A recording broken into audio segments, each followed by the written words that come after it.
ਸੱਜਣੋ ਤੇ ਮਿੱਤਰੋ, ਮੈਂ ਤੁਹਾਡਾ ਆਪਣਾ ਵੀਰ ਮਲਿਕ ਬਸ਼ੀਰ ਦੇਸ਼ ਪੰਜਾਬ YouTube ਚੈਨਲ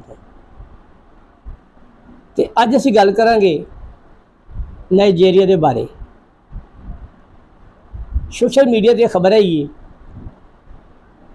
ਕਿ ਨਾਈਜੀਰੀਆ ਨੇ $3.4 ਬਿਲੀਅਨ ਦੀ ਅਖੀਰਲੀ ਕਿਸ਼ਤ IMF ਨੂੰ ਦੇ ਕੇ ਤੇ ਆਪਣੀ ਜਾਨ ਛਡਾ ਲਈ ਹੈ।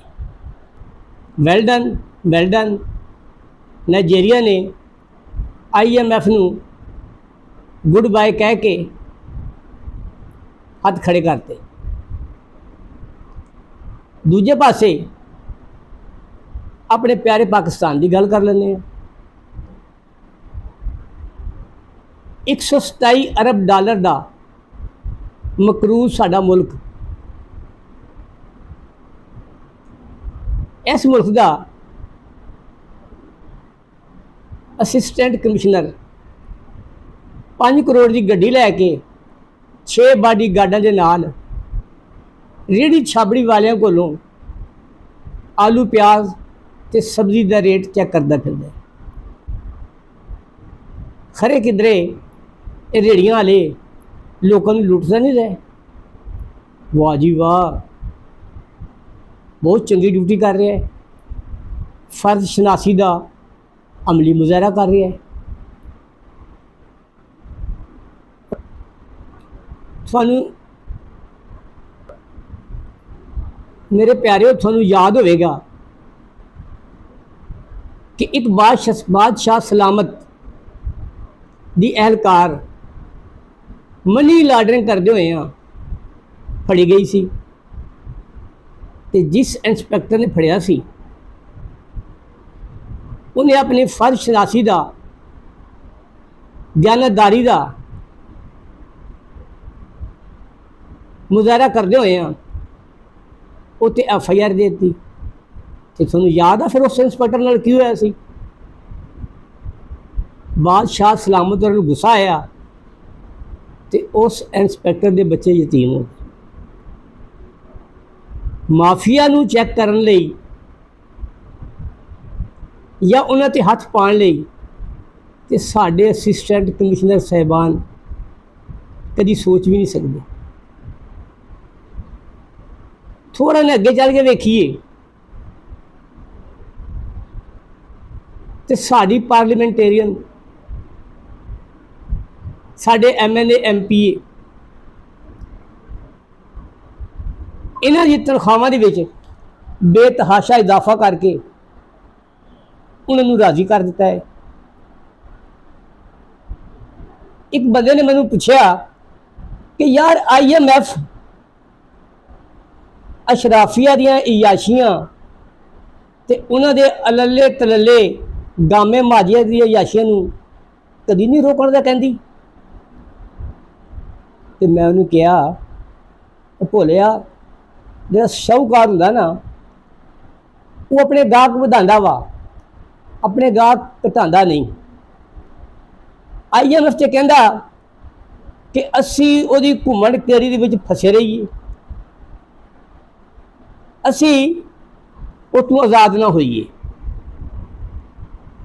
ते साडे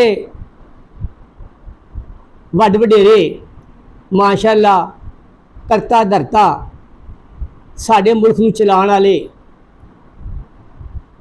कई दफ़ा उन्होंने मूँह ते मैं बहुत खुशी वेखी है। खुशी कदों होंदी है? जदों वो ये कहते हैं कि सानू IMF कोलों पहली किस्त मिल गई है। वो खुश इस वास्ते होंदे ने कि हुण असीं प्रोजेक्ट चलावांगे तो कमिश्नर की मद दे साडियां जेबां नोटां नाल भरियां जाणगीआं ते आवाम मकरूज होणगे। अज साडे मुल्क की 25 करोड़ आबादी दे विचों तकरीबन 70% लोग गुरबत की लकीर तो भी थले जिंदगी गुजार रहे हैं। बहुत दुख होंदा वा। जरा पंजाब वाल झाती मारीए, पंजाब की आबादी 12 करोड़ 76 लाख 88,922। ਇਹਦੇ ਵਿੱਚ ਸਾਡੇ ਮੁਲਕ ਦੇ ਗਰੀਬ ਮਸਕੀਨ ਤੇ ਮਹਿਰੂਮ ਤਬਕਾ ਪੱਖੀ ਵਾਸਾਂ ਦੀ ਰਜਿਸਟ੍ਰੇਸ਼ਨ ਨਹੀਂ ਹੋਈ। ਉਹਨੂੰ ਲੋੜ ਕਿਹੜੀ ਹੈ ਕਰਨ ਦੀ? ਕੀੜੇ ਮਕੌੜਿਆਂ ਦੀ ਤਰ੍ਹਾਂ ਉਹ ਵਿਚਾਰੇ ਦਰ ਬਦਰ ਧੱਕੇ ਖਾ ਰਹੇ ਨੇ ਤੇ ਔਖੀ ਸੌਖੀ ਖਾ ਪੀ ਕੇ ਜ਼ਿੰਦਗੀ ਦੇ ਦਿਹਾੜੇ ਗੁਜ਼ਾਰ ਰਹੇ ਨੇ। ਕਦੀ ਵੀ ਗੌਰਮੈਂਟ ਨੇ ਉਹਨਾਂ ਲਈ ਕਦੀ ਨਹੀਂ ਸੋਚਿਆ। ਕਿਉਂ ਸੋਚਣ? ਤੇ ਕੁਝ ਸਾਡੇ ਲੋਕ ਪੰਜਾਬ ਦੇ ਵਿੱਚ ਤਕਰੀਬਨ 6000 ਕੱਚੀ ਬਾਜੀਆਂ ਦੇ ਵਿੱਚ ਜ਼ਿੰਦਗੀ ਦੇ ਦਿਹਾੜੇ ਔਖੇ ਸੌਖੇ ਗੁਜ਼ਾਰ ਰਹੇ ਨੇ। ਤੰਗੋ ਤਰੀਕ ਗਲੀਆਂ, ਛੋਟੀਆਂ ਗਲੀਆਂ, ਛੋਟੇ ਛੋਟੇ ਘਰ, ਮੱਛਰ ਤੇ ਉਹਨਾਂ ਦੀ ਆਏ ਦਿਨ ਲੜਾਈ ਰਹਿੰਦੀ ਹੈ। ਮਲੇਰੀਆ, ਹੈਪੇਟਾਈਟਸ, ਟਾਈਫਾਇਡ, ਇਹ ਤੇ ਖਰੇ ਉਹਨਾਂ ਦੇ ਨਸੀਬਾਂ 'ਚ ਲਿਖਿਆ ਵਾ।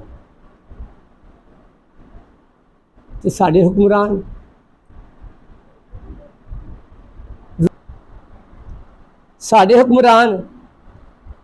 ਅੱਲਾ ਇਹਨਾਂ ਨੂੰ ਹਦਾਇਤ ਦੇਵੇ, ਖਰੇ ਕਦੋਂ IMF ਕੋਲ ਜਾਨ ਛਡਾਣਗੇ ਤੇ ਕਦੋਂ ਅਸੀਂ ਆਜ਼ਾਦ ਹੋਵਾਂਗੇ ਤੇ ਮਹਿੰਗਾਈ ਦਾ ਤੂਫਾਨ ਸਾਡੇ ਸਿਰ ਤੋਂ ਕਦੋਂ ਟਲੇਗਾ। ਜਿਵੇਂ ਜਿਵੇਂ ਪਾਕਿਸਤਾਨ, ਜਿਵੇਂ ਸੋਹਣਾ ਦੇਸ਼ ਪੰਜਾਬ।